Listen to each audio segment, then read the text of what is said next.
we've got a lot of tea drinking. If you've read this book, you know what I mean. Like, how much tea can these characters drink? But overall, I did not like this book at all, and I have a lot of things to say about this book that are a lot less positive than what I just said. And then the characters always have one unique trait, presumably to avoid people like me saying they all have the same personality.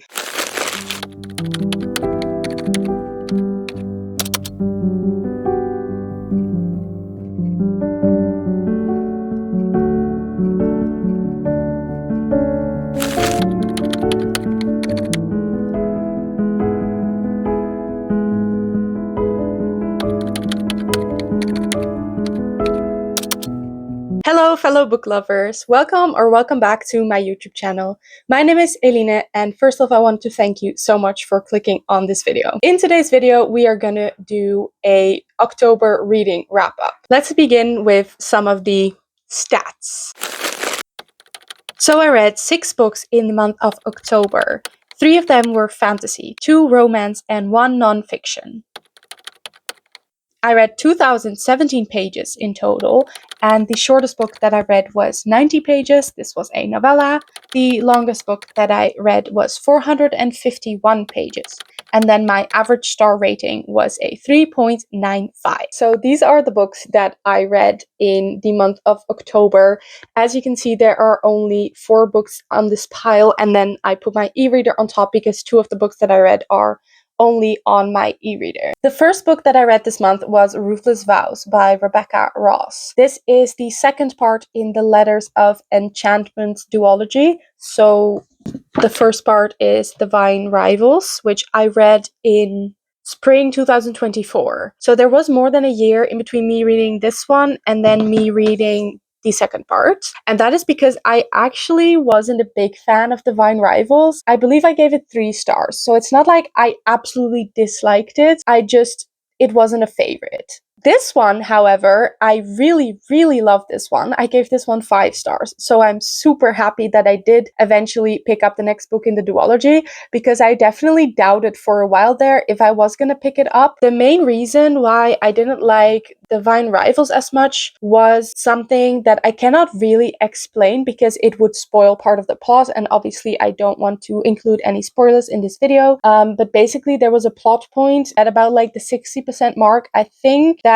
I didn't really like. It had something to do with their romance, their love story, and not with the war part of the story. Because if you don't know, this is a love story between Roman and Iris, and it takes place during a war. And what makes this quite unique actually is that it doesn't really take place on the war front as much as a lot of other fantasy novels do, because the main characters in this book are both journalists. So both of them end up writing about the war for the newspaper that they work for. I found that quite refreshing actually, because usually in a fantasy novel that includes a war setting of some sort, you have the main character fighting, and I did think it was quite refreshing and fun to see something else for a change, but still have the character be involved with the war. Obviously you do want to know what is happening in the world. That's kind of the point of a war setting. So that is a little bit about the premise, and it is a academic rivals to lovers story. So what I wanted to say earlier about the part in Divine Rivals that I didn't enjoy,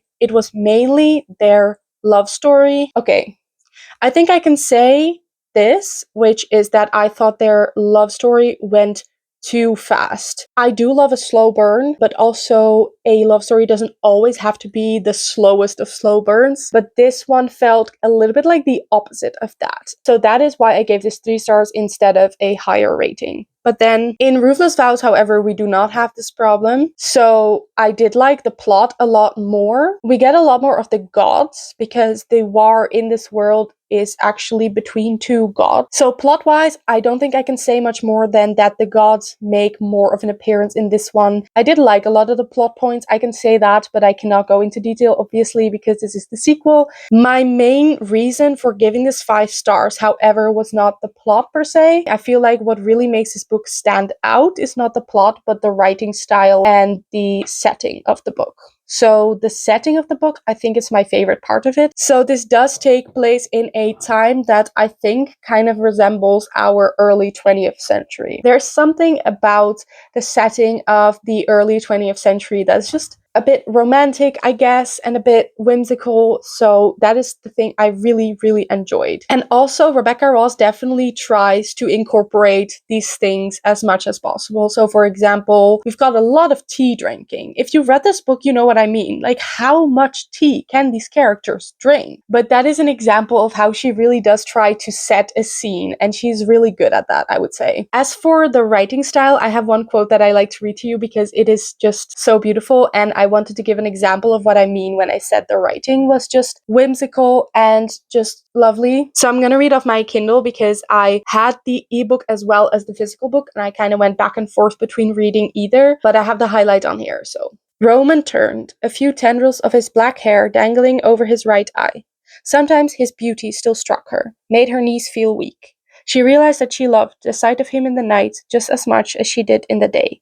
How the darkness made him seem sharper in some ways and softer in others, like he was a starlit portrait in the process of being painted. I just love that writing style so much. So that is as much as I will say about Ruthless Vows. 5 stars, one of my favorite reads of the year, obviously, because I gave it 5 stars, but it was not my favorite book of the month, because after this, I read this one, The Invisible Life of Addie LaRue by V.E. Schwab. And I gave this 5 stars as well, so I started off the month really, really good in October. The Invisible Life of Addie LaRue is easily in my top 5 books of the year, so this I really, really loved. There is so much to say about this book. I feel like I could honestly make a whole video just on this book, and who knows, maybe I will.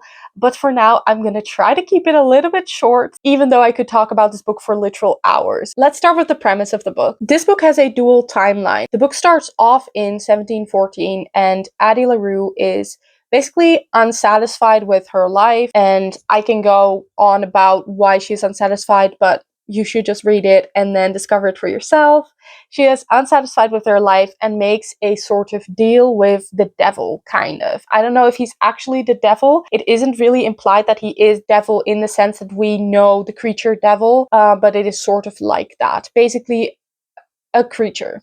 What I didn't know going into this book, but I did think it was interesting, is that when she makes this deal, she doesn't really know what this deal is going to entail. So she does end up in a situation that was not entirely of her choosing. I think she implies that she wants more time and more freedom, and this devil sort of creature thinks, okay, I can take care of that for you. So he makes her immortal, but he also gives her this sort of curse. He basically says, okay, you want ultimate freedom? I'll give you ultimate freedom. And then he gives her this curse that means that every time she meets someone and she goes out of their sight, they stop remembering her. So obviously this starts off with her going home to her parents and her parents being like, who are you? We never even had a kid. So this is very sad, and instantly she is on her own in a world that is not really made for women to be on their own. The deal she makes with the devil, actually, I said that wrong. It's not in 1714, because in 1714 I think she's still 12-year-old. So then I think it's in like around 1720 something. But either way, nothing much changes about what I said about the premise of this book. So we follow her in the early 18th century, and then with some time jumps,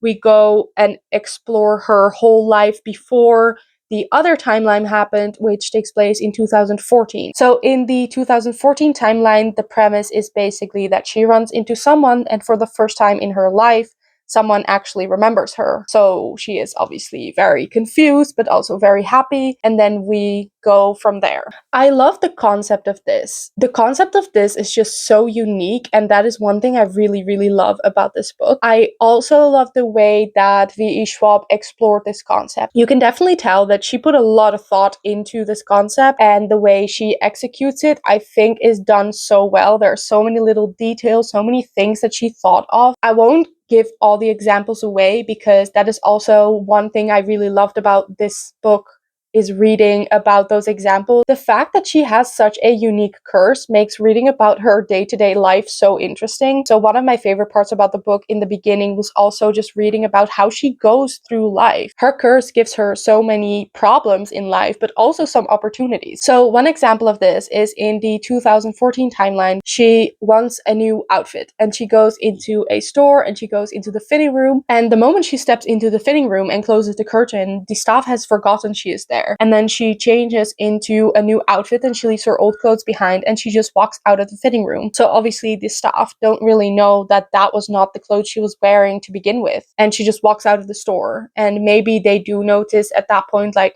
she's wearing clothes that we sell. But either way, the moment she is around the corner, they have forgotten she exists. So she can just get away with stealing relatively easily, which is also kind of her only way to live, because no one remembers her. She isn't really able to own anything. So she isn't able to have any kind of property. She cannot rent an apartment. She cannot even have a smartphone. She cannot have a bank account. So all of these things make her life very different and very interesting to read about. I positioned my camera a little bit differently. I don't know if you can tell, but I thought the lighting was a bit off. Honestly, I can't think of much in this book that I didn't like. One of my favorite things was definitely the writing style. There are so many beautiful quotes in this book, and the writing style is just so lyrical and whimsical and beautiful. So definitely that is reason enough to pick up this book. Actually, her writing style is just amazing. But then the plot is also one of my favorites, I feel like. Honestly, most of the plot points and plot twists in this book I didn't see coming. I feel like for the most of this book, especially the middle part, I was really on the edge of my seat. And for a long while there, I knew something was coming. I just felt the tension and I felt the build-up. I had absolutely no clue where the story was going. And that was very fun and made this very interesting. One thing I also really loved about this book was the characters, especially Luke. So Luke is the devil that she makes the deal with, and he plays a big part in the story because for a long time, for centuries actually, he's kind of the only person that knows who she is, because he can visit her, but obviously no one else remembers her, but he does. So he is someone that she kind of does have a connection with, and she has this kind of love-hate relationship with him because obviously he cursed her, but also on the other hand, he is the only person that even knows her name. So you can imagine that that makes you want to speak to someone just for the sake of speaking to someone that knows you. And I thought his character was very, very interesting. He is a kind of morally gray character, I would say. Maybe even villain, but like morally very dark gray. He definitely has a lot of villainous kind of traits, but you also see a really human side of him, and I really, really love that. I think that is most of the things that I want to say about this book. I mean, I want to say a lot more, but I don't think I will.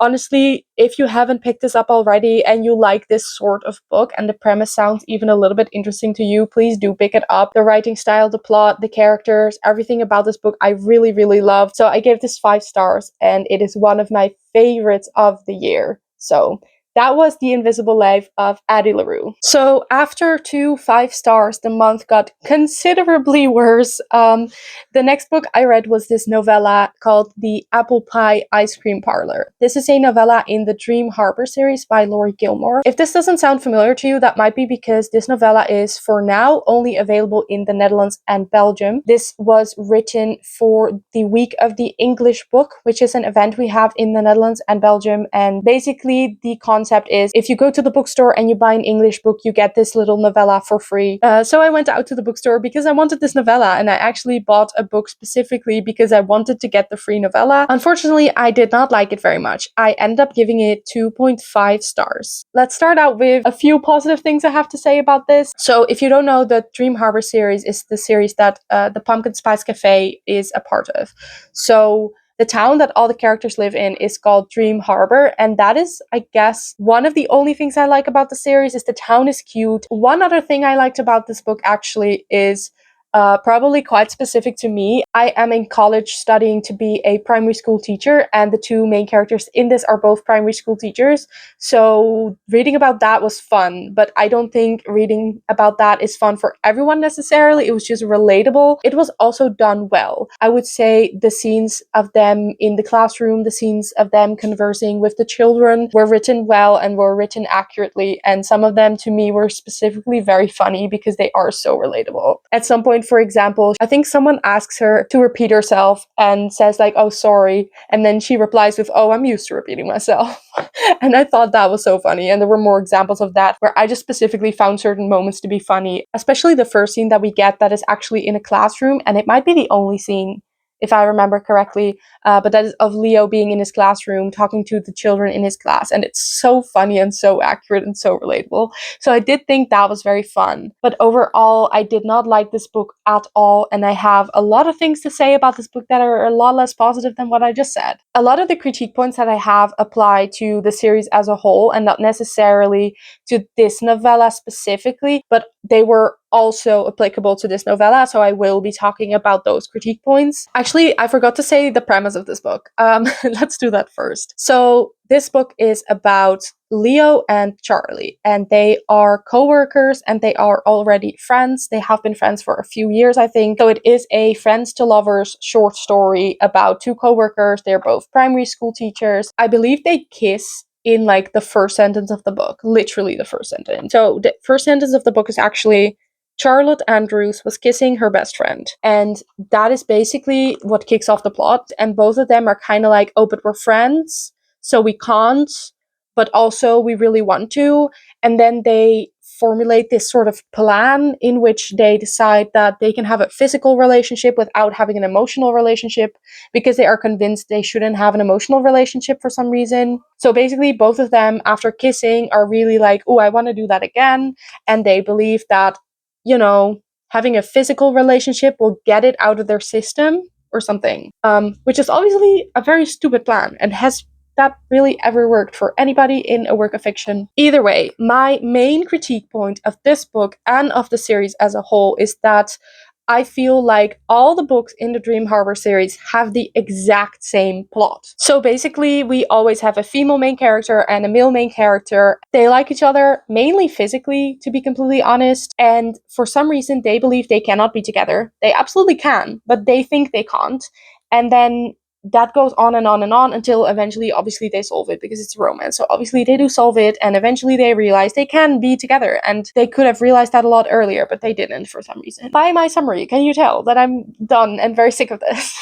I think this is book 4.5, so that means that the couples from book 1, 2, 3, and 4 are already together in this one. So basically, in book 1, in book 2, in book 3, in book 4, and in this novella, the characters go through the exact same thing, and they all speak to each other on a regular basis, also about their love lives. So I do wonder how they do not notice that they are all going through the exact same thing. You'd think they'd notice, right? Because in book 1, you have Logan and Jeannie, and they believe they cannot be together, but they want to be together, so they eventually decide that they can be together. And then book 2, new couple, same situation. Book 3, new couple, same situation. Book 4, new couple, same situation. And now in the novella, same couple, no, new couple, same situation. And Charlie speaks to the main characters of the other books. So I feel like you would expect one of them to be like, whoa, hold up. This is insane. We've all been through this now. But they don't. That is not important, but I just thought it was funny. Another critique point that I have is that the characters in the series are very bland. To be honest, the female main characters in all 5 of the books that I've read so far in this series, because I did read the Cinnamon Bun bookstore right after this, which I will be talking about very soon. All those female main characters kind of have the same personality, and the male main characters also all have the same personality, which I feel like is most noticeable in their inner voice, their character voice. So honestly, if you'd swap the names, you wouldn't really notice that you're in someone else's head, if that makes sense. Which, to be completely honest, I do think that is a very hard thing to do as an author, to make your character's voice unique. But still, it is also something that is quite important, I believe, especially if you're writing a series, because now it kind of feels to me that all the female main characters are interchangeable and all the male main characters are also interchangeable. So for example, in the first book we've got Logan and Jeannie, in the second book we've got Hazel and Noah. Honestly, I feel like Hazel and Logan would make a fine couple, and I feel like Jeannie and Noah would make a fine couple as well, because they all have the same personality. I don't know why I would, for example, want Jeannie to be with Logan specifically, because Logan has the exact same personality as all the other male main characters in the series. And then the characters always have one unique trait, presumably to avoid people like me saying they all have the same personality, but they still have the same personality. It's just added that they have this one unique trait, but it isn't shown, it is just told. So, for example, Jeannie is chatty and Bennett wants to help everyone. And actually, that one was shown as well, I have to say. But mostly their unique traits aren't really shown. I feel like they are just added as a description, like as a character description, rather than them being shown to us, because then they still have the same personality. They are just described differently, but still, when you're in their head, they feel like the same person. And then my next point of critique, because we are not done, is that in every book so far, and in this book a lot as well, the physical connection of the characters really seems way more important than the emotional connection of the characters. Actually, in this book, I thought it would maybe be different because they are already friends. So I thought we would see a more emotional connection between the two characters, but unfortunately we did not. Definitely, I think the first half of this book is basically Charlie just being physically attracted to her best friend, and also seemingly noticing for the first time that he is muscular and attractive, which I do find that odd, and it is a bit of a pet peeve for me if in book the female main character knows a male main character for a long time already, and then suddenly she notices he is handsome, when before she did not. One thing I do have to say is I think the marketing of these books is done correctly. I feel like I just keep picking up the wrong books. I need to stop picking up books that are marketed like this because they're not for me. I don't think Laurie Gilmore ever presented this book to be anything but silly characters finding each other physically attractive. I don't think she necessarily hides that fact. So I think definitely part of the blame here is on me for picking this up, knowing what I was getting into, or at least I should have known what I was getting myself into. So you'd think after this, I wouldn't pick up another book in the series, right? That would make a lot of sense, right? Yes, it would. But the next book I picked up actually was in this series. So the next 3 books that I'm going to be talking about are also included in my Spain reading vlog. So if you want my opinion in more detail, you can go check those out. If you have already seen that and you're like, oh, please, I don't want to hear you say it again, then you can go. Please don't go. Either way, I just wanted to mention quickly that they are also talked about in another video. I don't think it is necessary for me to go into detail about what I thought of the Cinnamon Bun Bookstore, because the critique points that I have for this book are actually the exact same critique points that I have for the rest of the series. So I just went on and on about that when I talked about the Apple Pie Ice Cream Parlor. So again, bland characters, same plot as all the other books in the series, mainly physical connection rather than an emotional connection.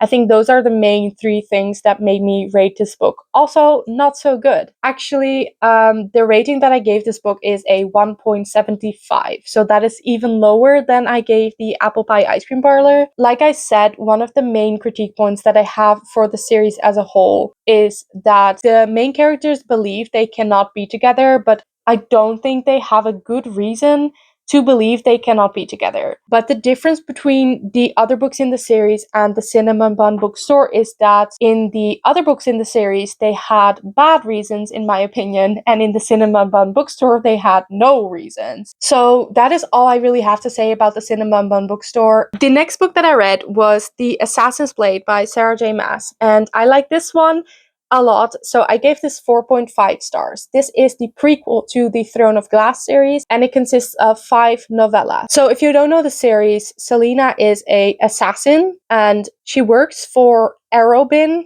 who calls himself the King of Assassins, and she is basically his best assassin. And honestly, you don't need to know much more going into this. It's a prequel to Throne of Glass.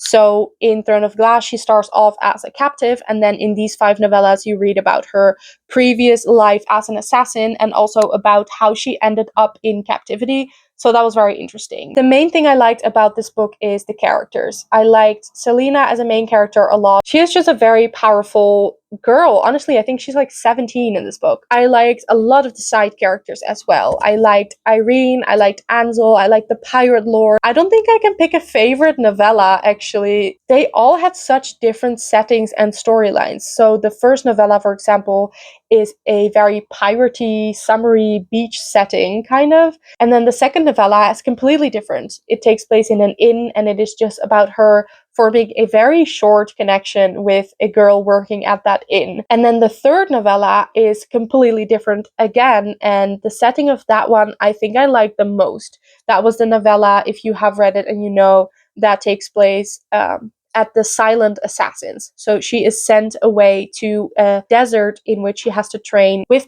a sort of other assassin school. So that was the Assassin's Blade. I am currently reading Throne of Glass, and I'm definitely gonna continue the series, so more on that later. The final book that I read in the month of October was the memoir of Lauren Graham, which is called Talking as Fast as I Can. And this is basically her story of becoming an actress, but also really focused on her working on the set of Gilmore Girls. I do not rate memoirs because I feel like it is very different to rate a fictional story or to rate someone's life story, and you cannot really rate the plot, for example. So as far as celebrity memoirs go, I don't think this is a favorite of mine. I cannot fault her for this really, because she just wrote honestly about her life, but it is just not a very emotionally impactful memoir. And if I compare it to the memoirs that I have read before, like the one by Jeanette McCurdy, the one by Britney Spears, and the one by